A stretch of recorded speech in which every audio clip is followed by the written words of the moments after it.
Você vai aprender física, eu garanto.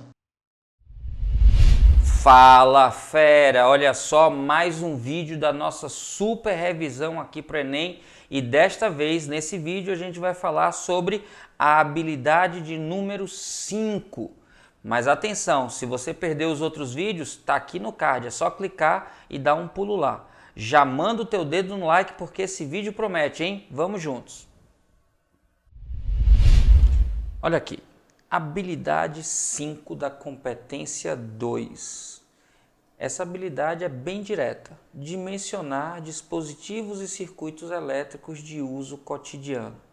Então aqui não tem erro, são questões onde você vai precisar fazer cálculo, dimensionar é dizer quanto, é dar a dimensão, e a gente vai fazer cálculo usando dispositivos e ou circuitos elétricos. Então aqui é um e ou.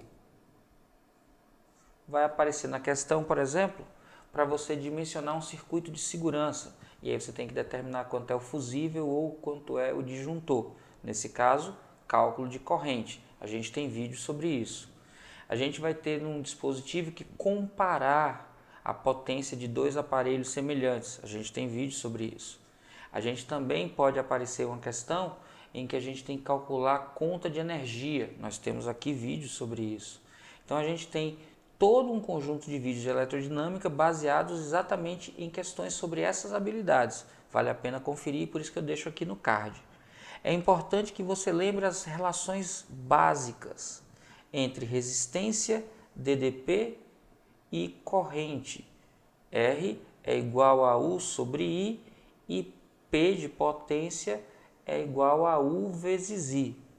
Lembrando que aqui eu posso reescrever essa expressão como U é igual a RI, que é conhecida como primeira lei de Ohm.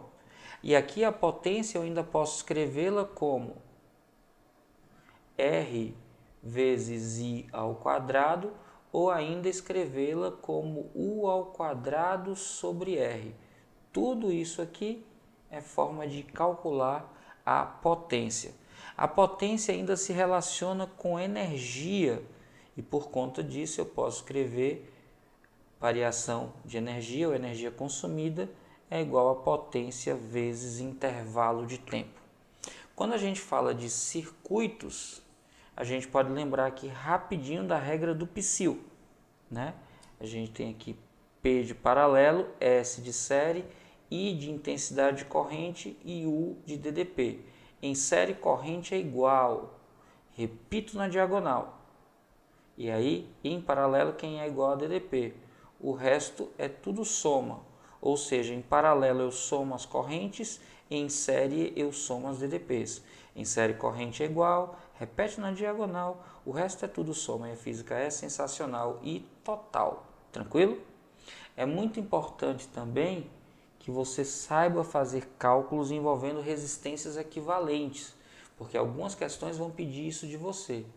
E aí, quando você fala de resistência equivalente, você pode fazer a soma das resistências que estão associadas.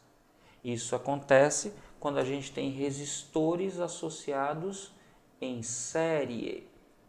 Quando a gente tem resistores associados em paralelo, a gente precisa lembrar que o inverso da resistência equivalente é igual ao inverso das resistências associadas somadas. Então, o inverso da resistência equivalente é igual à soma dos inversos das resistências. A gente tem dois casos particulares. Quando a gente tem apenas duas resistências que são diferentes, a gente pode encontrar a resistência equivalente dividindo o produto das resistências pela soma.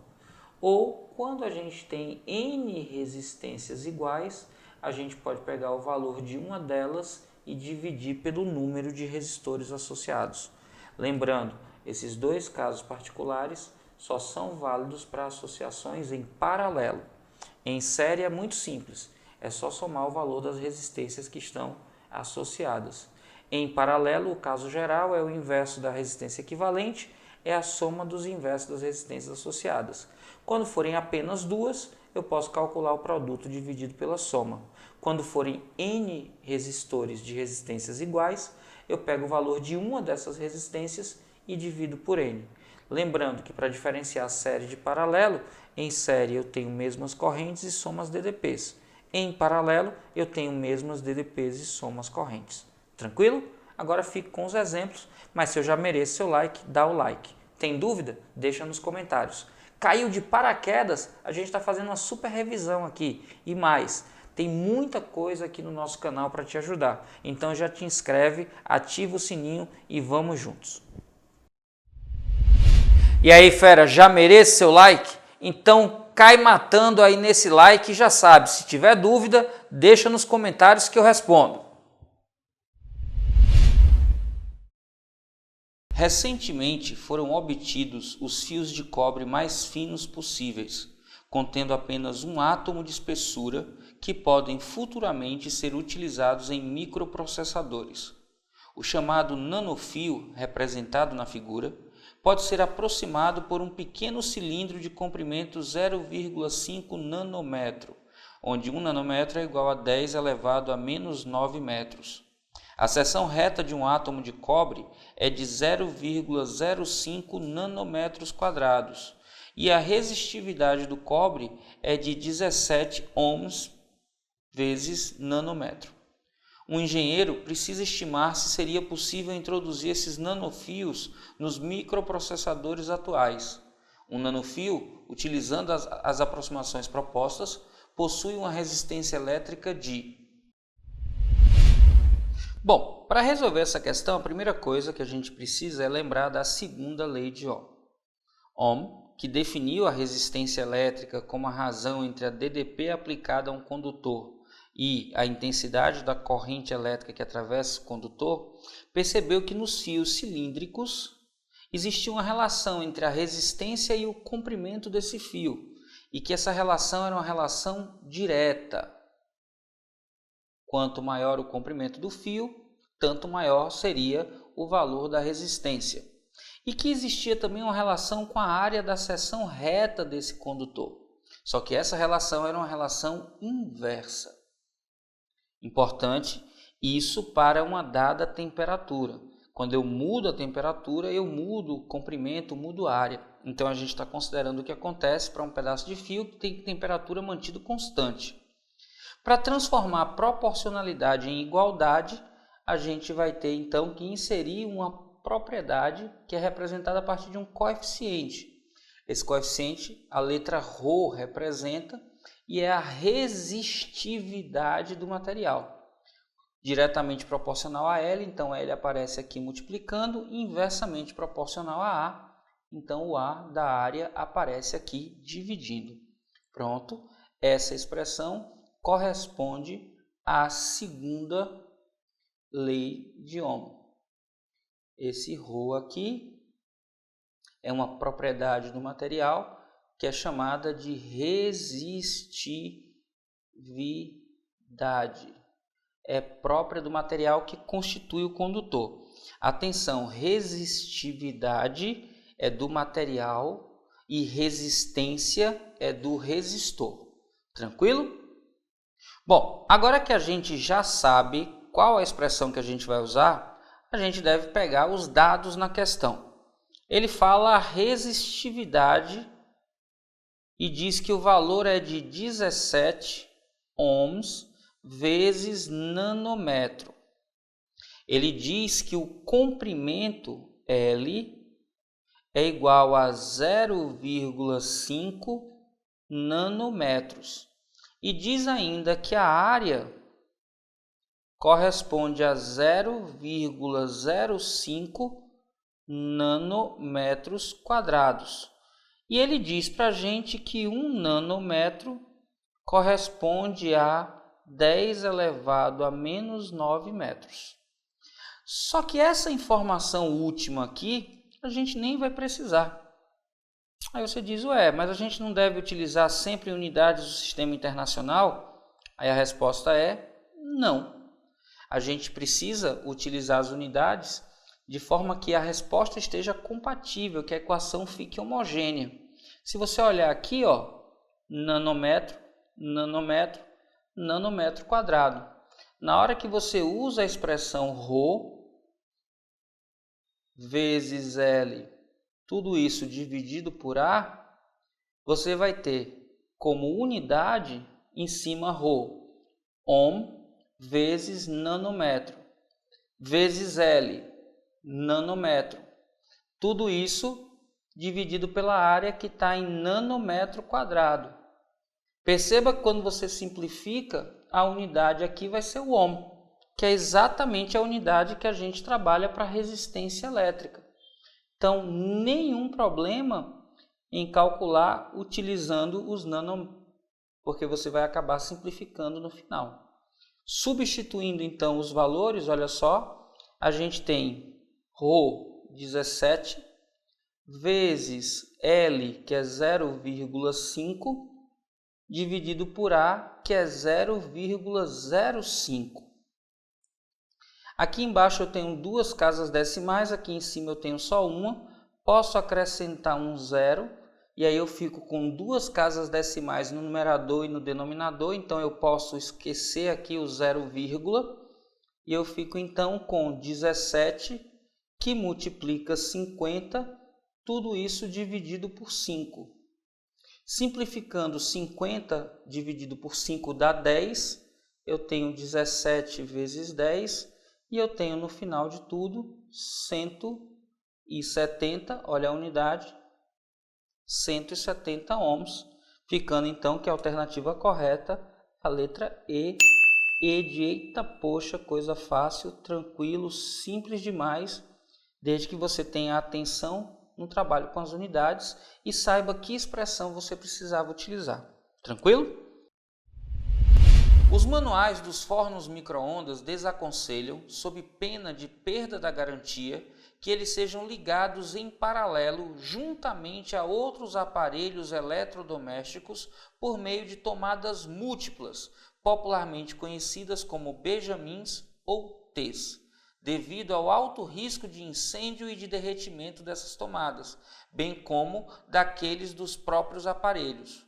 Os riscos citados são decorrentes da, atenção, derretimento tem a ver com aquecimento. Risco de incêndio também tem a ver com aquecimento. Aquecimento tem a ver com o efeito Joule. Isso, a passagem de corrente por um condutor transforma parte da energia elétrica em energia térmica. E a gente sabe que quanto maior é a intensidade de corrente elétrica para um mesmo condutor, maior é a energia transformada em energia térmica.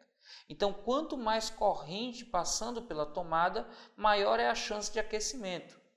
Como um forno de micro-ondas tem, em geral, alta potência de funcionamento, alta potência nominal, ele por si só já exige a passagem de muita corrente elétrica, de uma corrente elétrica intensa. Se você liga o micro-ondas através de um T, você consegue ligar 3 aparelhos simultaneamente, no mínimo, nessa tomada. Então imagina que a corrente que o micro-ondas solicita é muito grande e você ainda liga outros 2 aparelhos, você pode ter uma sobrecorrente através da tomada, ou seja, uma corrente superior ao limite do funcionamento adequado dela. Se passa uma corrente superior, tem um aquecimento maior do que aquele que a tomada resiste, e aí a gente tem o risco de um incêndio ou de um derretimento dessa tomada. Então, o que a gente deve considerar em aparelhos como benjamins, T's ou aquelas réguas com múltiplas tomadas é que a passagem de corrente elétrica pode ser superior ao limite, o limite de corrente elétrica seguro para o funcionamento dos aparelhos. Então, você vai procurar o risco citado é decorrente da intensidade de corrente elétrica. Aí você procura e vê na letra B a única falando sobre corrente elétrica. A letra B diz corrente elétrica superior ao máximo que a tomada múltipla pode suportar.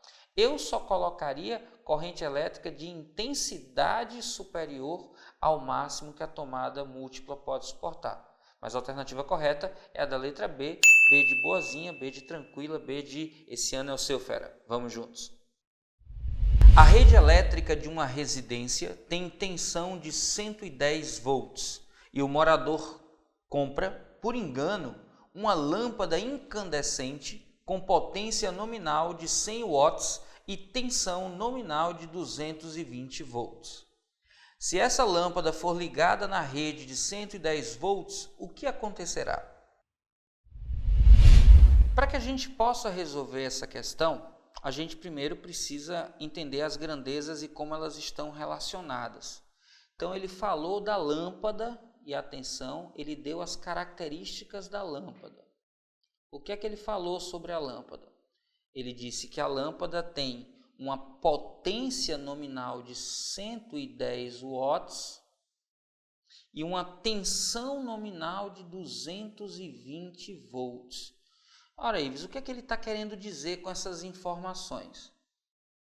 Ele está dizendo para a gente que se a tensão for de 220 volts, então a potência da lâmpada vai ser de 100 watts. Eu botei 110, mas é 100 watts, tá, fera? 110 volts é a outra DDP. Então aqui considere como 100 watts. Deixa eu só ajeitar aqui. Isso. Então a lâmpada, se ligada em 220 volts, tem uma potência de 100 watts. Isso não quer dizer que ela só funciona em 220 volts. Quer dizer que ela funciona corretamente se ligada em 220 volts. Entendeu? Mas quando eu mudo a DDP, o que é que acontece? Olha, se você lembra da definição de potência elétrica, P é igual a U vezes I. Se você mexe no valor da DDP, se a corrente continua a mesma, a potência vai mudar. Se a potência continua a mesma, a corrente vai mudar. Ora, eu talvez olhando para essa equação eu não consiga enxergar o que acontece. Lembra que a gente tem uma relação triangular entre resistência elétrica, diferença de potencial e intensidade de corrente? É aquele triângulozinho RUI. Daqui a gente pode tirar o seguinte: o valor de U é igual a R vezes I. Se eu substituir U aqui por R vezes I e multiplicar por I, eu vou ficar com uma segunda fórmula para encontrar o valor da potência, R vezes I ao quadrado. Se ao invés disso eu substituir o valor de I, eu encontro aqui que o valor de I é U ao quadrado sobre R. Então eu poderia substituir isso aqui por U sobre R. Não tem esse quadrado aqui não, eu já me antecipei na expressão final. Aqui eu ficaria com U vezes I, que é U sobre R, e ficaria com a expressão U ao quadrado dividido por R.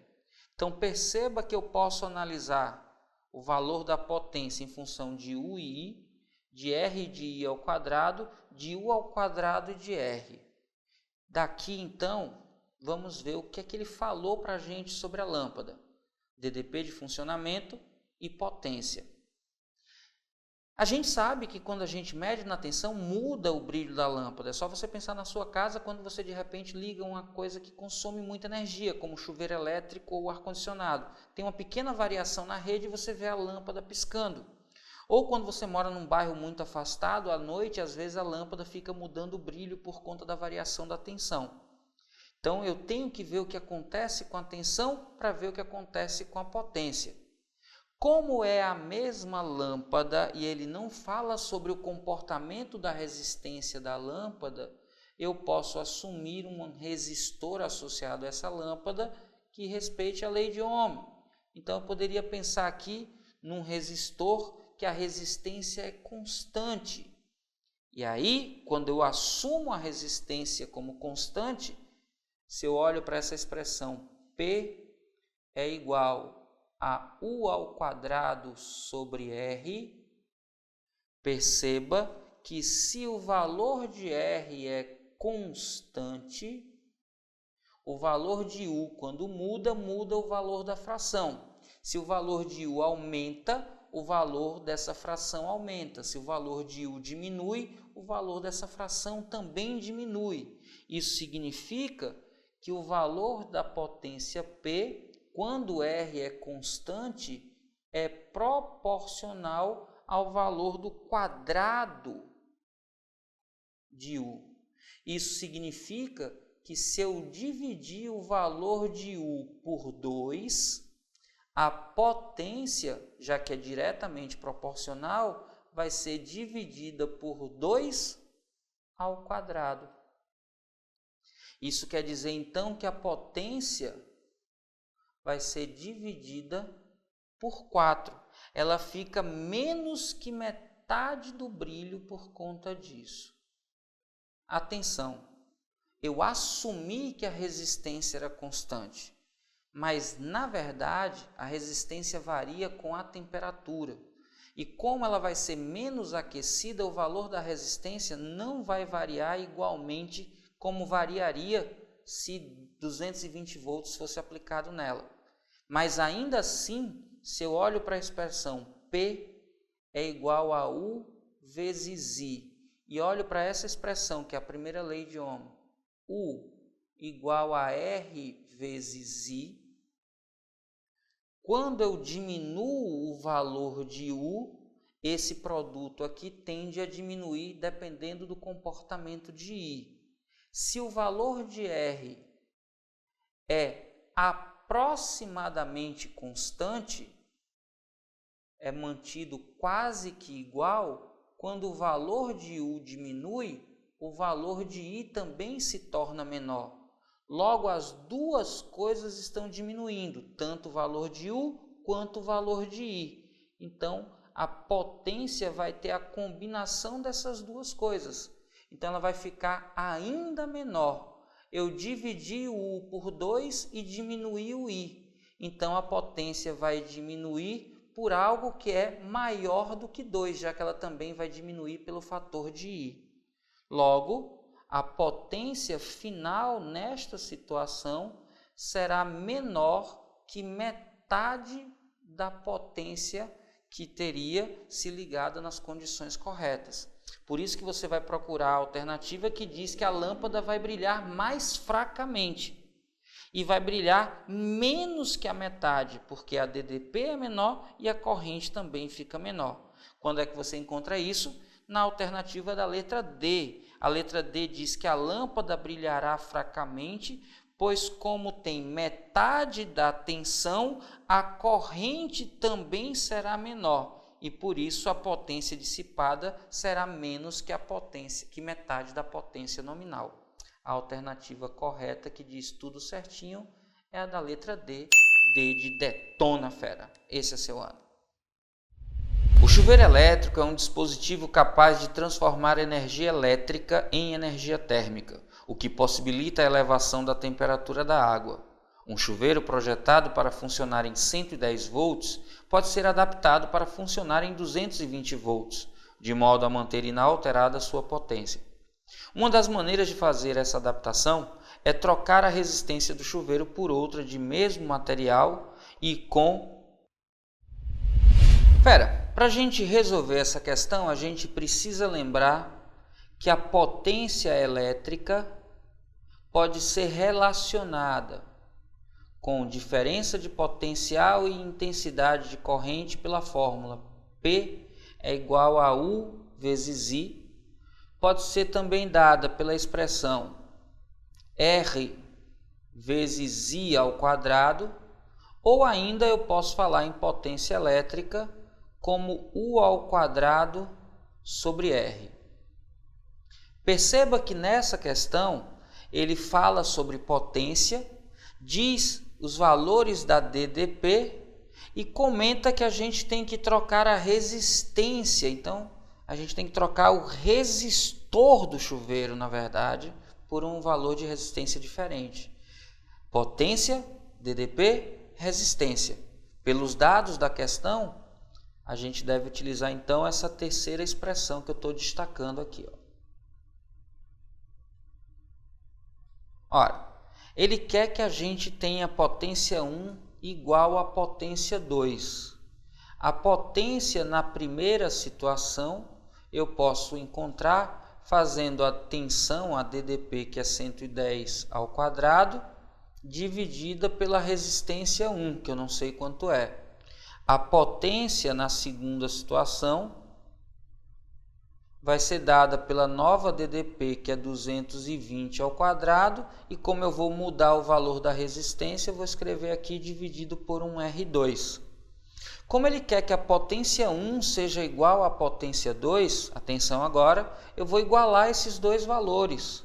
Eu vou escrever então que 110 ao quadrado dividido por R1 é igual a 220 ao quadrado dividido por R2. Só que ao invés de escrever 220, eu vou escrever assim, olha só, 2 vezes 110. Tudo isso ao quadrado. Espero que seja fácil de você perceber que 2 vezes 110 é 220. Por que eu escrevi assim? Porque 2 vezes 110, tudo isso ao quadrado, é 2 ao quadrado vezes 110 ao quadrado. E aí 110 ao quadrado de um lado eu posso simplificar com 110 ao quadrado do outro e sobra 2 ao quadrado.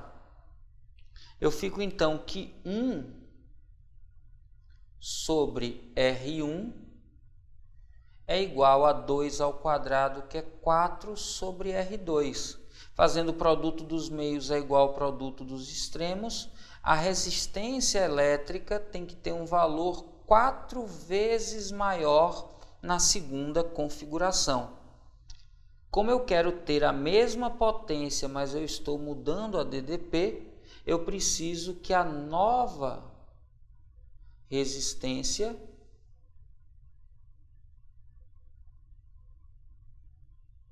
seja 4 vezes maior. Aí eu olho para as alternativas. E o que ele fala é de comprimento do fio, área da seção do fio, e eu preciso então me lembrar da segunda lei de Ohm, que diz que o valor da resistência é dado pelo produto de um coeficiente que a gente chama de resistividade elétrica, multiplicando o comprimento do fio dividido pela área da seção. Perceba que, como os materiais são os mesmos, o valor de R depende de forma direta do comprimento L e depende de forma inversa da área A. Então, se eu mudo apenas uma das grandezas, o comprimento L, para obter uma resistência 4 vezes maior, eu precisaria que o comprimento L fosse multiplicado por 4. Agora, se eu quero uma resistência maior e vou mudar a área, como eu tenho uma relação inversa, eu tenho que ter uma área 4 vezes menor. Então, para obter uma resistência 2 que seja 4 vezes maior, usando um fio feito do mesmo material, ou eu pego um fio que tem um comprimento 4 vezes maior e tenha a mesma área, ou eu pego um fio que tem uma área 4 vezes menor e que tenha o mesmo comprimento. Quando eu vou para as alternativas, a da letra E diz exatamente isso. Pegue um fio que tenha a 4ª parte da área da seção transversal. Então, a alternativa correta, que diz que a área tem que ser 4 vezes menor, é a alternativa na letra E de eita, poxa, coisa fácil. Tranquilo, fera? Vamos juntos. Em um manual de um chuveiro elétrico são encontradas informações sobre algumas características técnicas ilustradas no quadro, como a tensão de alimentação, a potência dissipada, o dimensionamento do disjuntor fusível e a área da seção transversal dos condutores utilizados. Uma pessoa adquiriu um chuveiro de modelo A e, ao ler o manual, verificou que precisava ligá-lo a um disjuntor de 50 amperes. No entanto, intrigou-se com o fato de que o disjuntor a ser utilizado para uma correta instalação de um chuveiro do modelo B devia possuir amperagem 40% menor. Considerando-se os chuveiros de modelo A e B funcionando a mesma potência de 4.400 watts, a razão entre as suas respectivas resistências elétricas, RA e RB, que justifica a diferença de dimensionamento dos disjuntores, é mais próxima de... A gente tem uma questão de comparação. Então, como a gente vai fazer comparação, a gente tem que escolher os parâmetros adequados. Ele está falando em dois modelos A e B e fala sobre potência elétrica. E dá uma tabela aí que tem informações sobre DDP, sobre valor da potência, sobre corrente elétrica. Quando a gente fala de potência elétrica, lembra que essa potência pode ser obtida pelo produto DDP vezes intensidade de corrente. Mas a gente também pode obter essa potência multiplicando a resistência pela intensidade de corrente ao quadrado. E pode também obter a potência dividindo o quadrado da DDP pela resistência. São três formas. Aí você diz, Ives, como é que eu vou saber o que escolher, já que eu tanto falo de potência, como falo de DDP, como falo de corrente, e a questão pede resistência, na verdade a comparação entre as resistências. Se ela pede a comparação entre as resistências, já descarte a primeira. Por que, Ives? Porque não tem resistência na primeira. Eu tenho que usar uma das expressões que tem a resistência. E agora, qual das duas? Ives, eu vou escolher essa aqui, porque fala de resistência e corrente, eu tenho as duas correntes. Cuidado, eu não tenho a corrente de funcionamento do chuveiro. Isso é muito importante. O que eu tenho é o valor nominal do fusível. Sempre que a gente tem um sistema de proteção por fusível ou disjuntor, no caso aí eu acredito até que é disjuntor, a intensidade do aparelho tem que ser menor ou no limite igual ao valor nominal do fusível ou do disjuntor.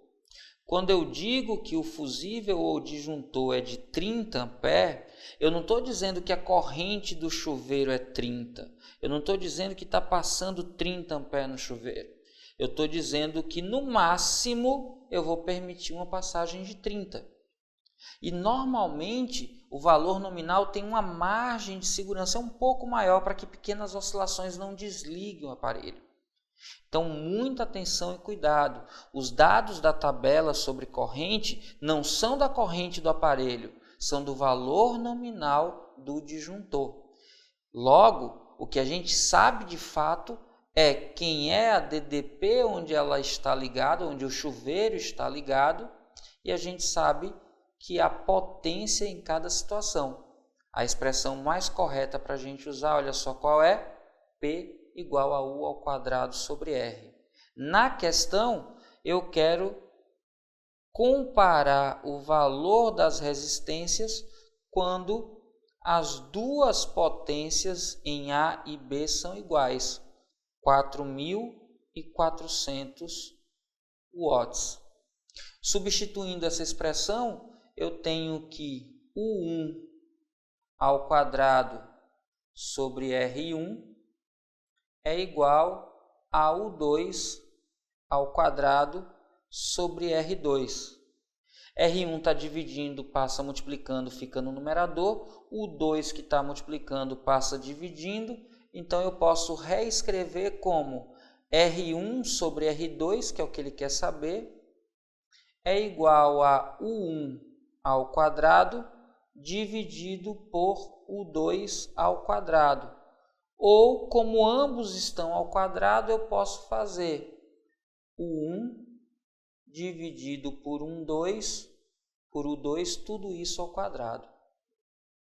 Então, basta que eu resolva essa expressão para encontrar o que ele está pedindo. Aí você diz, caramba, Ives, a conta vai ser grande. Mas não, substitui para você ver uma coisa.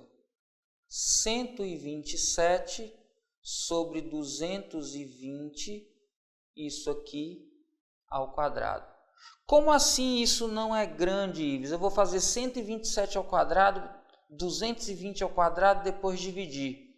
Vai não, fera. Dá uma olhada nas alternativas. 0,3, 0,6, 0,8, 1,7 e 3. Percebam uma coisa. 127 dividido por 220, 127 é um pouco mais que a metade. Se eu tivesse aqui 110 por 220, eu teria aqui 1/2. 1/2 ao quadrado dá 1/4, ou seja, 0,25. Se esse valor é um pouco maior do que 1/2, o meu quadrado vai ser um pouco maior do que 1/4. Então eu posso pensar talvez 1/3, e aí eu chego na resposta. Isso aqui é muito próximo de 0,3. Aí você diz, caramba, Ives, eu posso usar isso com toda a questão?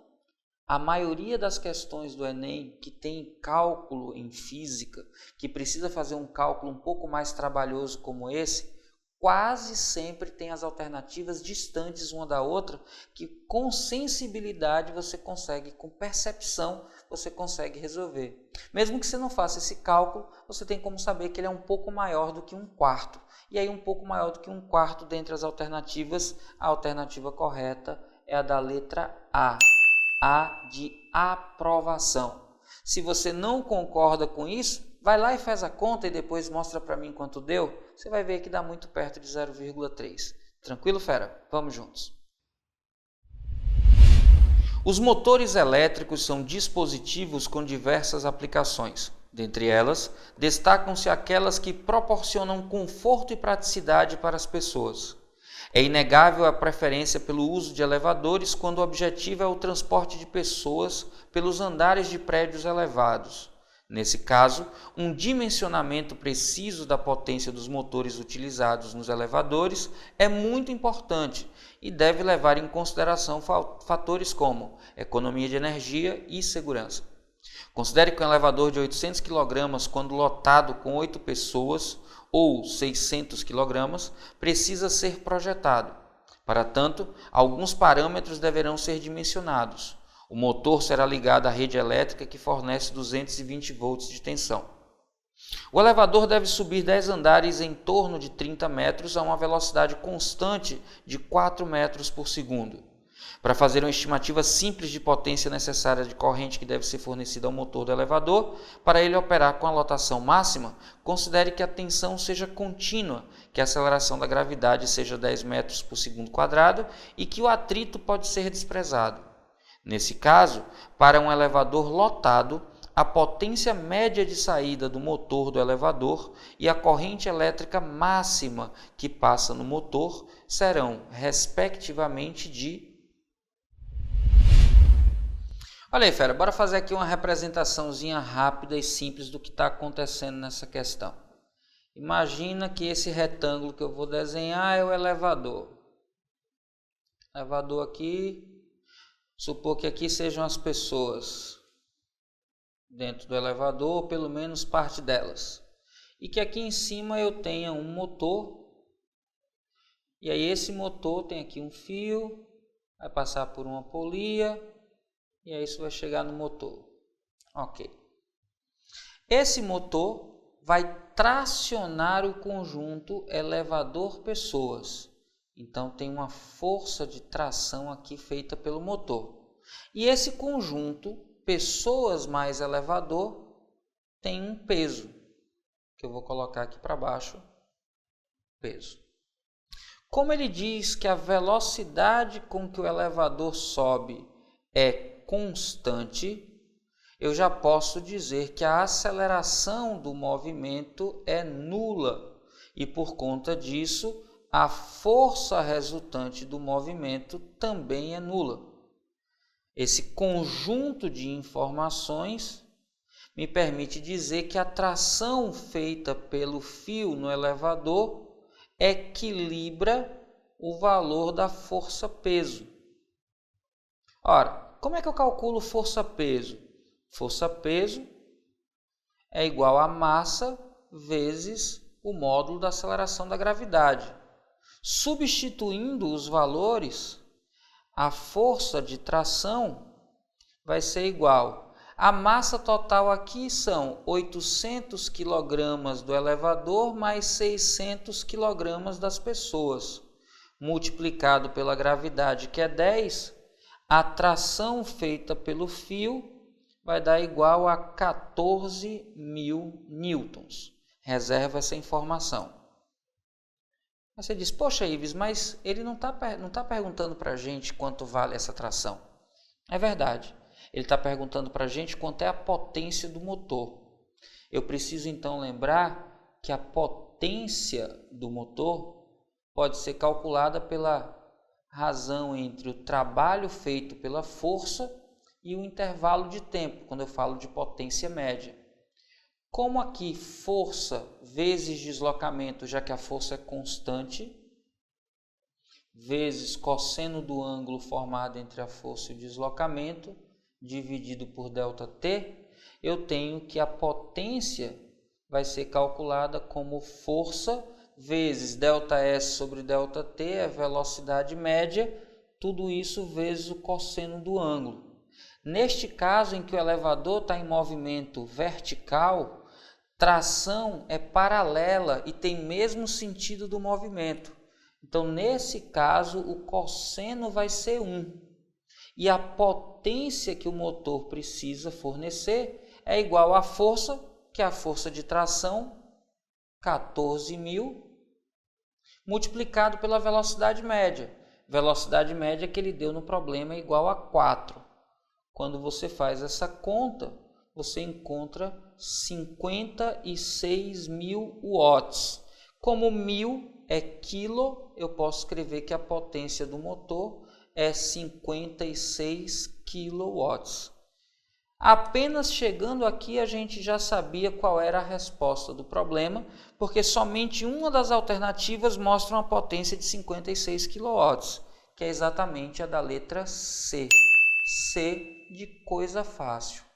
Mas imagine que eu não soubesse de cara, que eu precisasse calcular outra informação, que é a potência. Como a gente está falando em potência elétrica, a gente pode calcular a potência multiplicando a DDP pela intensidade de corrente. Ou seja, a intensidade de corrente é obtida dividindo potência pela DDP. Se eu pego 56.000 e divido pela DDP, que é 220 volts, faz a conta aí para conferir, fera. Isso vai dar muito próximo de 255 amperes, que é exatamente o que aparece na letra C. A letra C, que diz potência de 56 kW e corrente de 255 amperes. Então veja que você precisou armar aqui a equação com as forças, encontrar quem era a potência e depois a corrente para resolver essa questão. Tranquilo? Vamos juntos. Um estudante que ingressou na universidade e pela primeira vez está morando longe de sua família, recebe a sua primeira conta de luz. Se essa estudante comprar um secador de cabelos que consome 1.000 watts de potência, e considerando que ela e suas 3 amigas utilizem esse aparelho por 15 minutos cada uma durante 20 dias no mês, o acréscimo em reais na sua conta mensal será de... Prestou atenção no texto quando ele fala de que morando pela primeira vez longe da sua família? Essa questão é da prova do Enem de 2009, que foi cancelada. Seria a primeira prova do Enem e já tem nessa questão a ideia de que o Enem vai ser utilizado para deslocar os estudantes pelo país, que poderiam fazer as provas onde moram, mas disputar vagas em qualquer lugar do país, né? Então já está embutida essa filosofia do Enem para resolver essa questão. Ora, mas ele quer saber quanto vai se gastar a mais na conta pelo uso do secador de cabelos. Ora, eu preciso então saber quanto se gasta. E para isso eu preciso saber qual é a relação de consumo. Dá uma olhada na tabela, presta atenção, tem muita informação. Mas você precisa saber o consumo. Olha lá o consumo. Quanto é que está dizendo? Isso, Está dizendo que o consumo é um consumo de 260 kWh de energia. E para esse consumo, qual é o valor total pago na conta? Atenção, valor total. Dá uma olhada. Isso, R$ 162,50 de real. Por conta do dispositivo do secador, vai ter uma variação, um acréscimo aqui de energia, e isso vai aumentar um certo valor X na conta de energia. Pronto. Basta fazer uma regra de 3 simples, já que o valor pago é proporcional ao valor de consumo da energia. E como é que eu calculo essa energia consumida? A energia consumida vai depender da potência do aparelho e vai depender do tempo de uso desse aparelho. Diz na questão que o aparelho é um secador e que esse secador tem a potência de 1000 watts. E diz que a estudante e suas 3 amigas, atenção e cuidado com isso, usam o aquecedor por 15 minutos. Então o tempo é de 4 vezes 15 minutos, porque são 4 pessoas, a estudante e suas 3 amigas. Mas tem mais, isso acontece repetidas vezes, isso é o que acontece por dia, mas ao todo em um mês, 20 dias elas usam o secador. Então muita atenção e cuidado com isso. Muita atenção também, porque a unidade de energia aqui é o quilowatt-hora. Então eu tenho que lembrar que cada kilowatt tem 1000 watts. Então esses 1000 watts aqui correspondem a 1 kilowatt. 4 vezes 15 minutos são 60 minutos. 60 minutos corresponde a 1 hora. Então, o consumo é de 1 hora por dia. Na verdade, a duração do uso do aparelho é de 1 hora por dia, ao todo, durante 20 dias no mês. Quando você faz essa conta, dia simplifica com dia, e você fica com 20 kWh de consumo de energia ao final de um mês. Agora que eu sei quanto de energia foi consumido, eu consigo facilmente resolver o quanto eu tenho a pagar por essa energia. É só substituir por 20 aqui nessa variação de energia e calcular o valor de X. 260 vezes X é igual a 20 vezes 162,50. X vai ser igual 2 vezes 160 dá 320, aqui seria 325. Como tem mais um zero, essa vírgula se deslocaria aqui. Então eu tenho ao todo 3.250 dividido por 260. Simplifica 0 com 0. Confere aí, eu já fiz antes. Isso vai dar um valor total de R$ 12,50. Então, se as 4 amigas estão usando, cada uma delas por 15 minutos, um secador cuja potência é de 1000 watts, elas vão pagar, depois de 20 dias de uso do mês, um total de R$ 12,50 a mais pela energia consumida. A alternativa que diz isso para a gente está na letra B. B de boazinha, B de tranquila, B de fácil demais essa questão. Possíveis são dispositivos de proteção de um circuito elétrico, sensíveis ao excesso de corrente elétrica. Os modelos mais simples consistem de um filamento metálico de baixo ponto de fusão que se funde quando a corrente ultrapassa determinado valor, evitando que as demais partes do circuito sejam danificadas. A figura mostra um diagrama de um circuito em que o fusível F protege um resistor R de 12 ohms, uma lâmpada L de 6 watts e um alto-falante que conduz 1 ampere. Sabendo que esse fusível foi projetado para trabalhar com uma corrente até 20% que a corrente nominal que o atravessa em circuito, qual é o valor em amperes da corrente máxima que o fusível F permite passar? Olha aqui, reproduzindo a figura que você tem na questão, é fácil de perceber que esses pontos todos estão ligados sem resistência. Então, se a gente fosse dizer o potencial aqui, por exemplo, chamando esse potencial de A, aqui A, aqui A. Aqui embaixo, todos esses pontos estão ligados também sem resistência. Então, se eu chamar de B, esse aqui também é B, esse aqui também é B, esse aqui também é B. Nada é falado sobre a resistência do fusível e ele é colocado num trecho de circuito para proteger o circuito e a gente pode imaginar que ele não deve interferir nas medidas do circuito. Então eu vou colocar aqui também o mesmo potencial de A.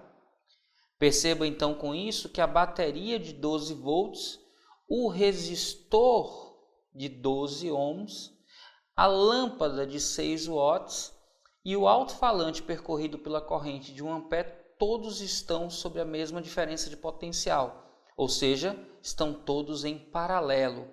A diferença de potencial AB é a mesma no resistor, aqui U de R, na lâmpada, que eu vou chamar aqui U de L, e também no alto-falante, que eu vou chamar AF. Estão todos em paralelo. Se você quiser para lembrar, você tem aquela famosa regra do psil, famosa para mim, pelo menos, e para os meus alunos, né? Porque eu sempre comento sobre ela em aula. É só você escrever PSIU, psil. Lembra que P é paralelo, S é série, I é intensidade de corrente, U é DDP. E aí você lembra do ritmozinho. Lá, lá, lá, lá, lá, lá, lá, lá, lá, lá, lá, lá, lá, lá, lá, lá. Lá, lá, lá, lá, lá, lá, lá, lá, lá, lá, lá, lá, lá, lá, lá, lá.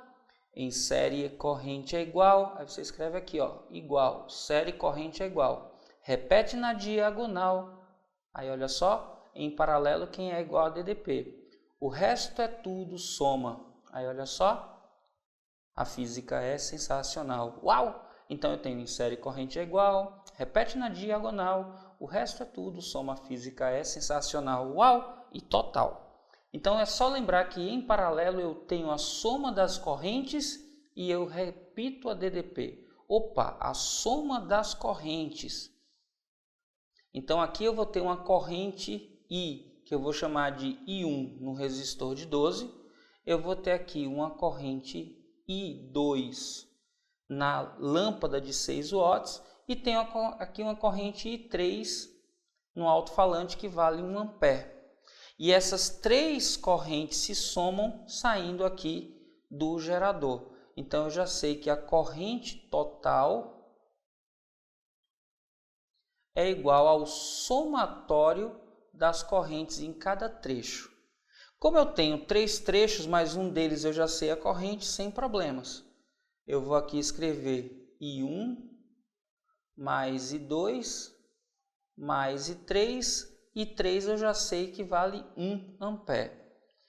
Como o primeiro trecho tem um resistor, lembrando que U no resistor, se o resistor é ôhmico, é R vezes I. Na questão eu sei que o valor de U é U de AB, 12 volts. O valor da resistência é dado no problema, 12 ohms. E a corrente é que eu estou procurando, I1. Perceba que o valor de I1 vai ser igual a 12 dividido por 12. A corrente I1 vai ser igual a 1 ampere.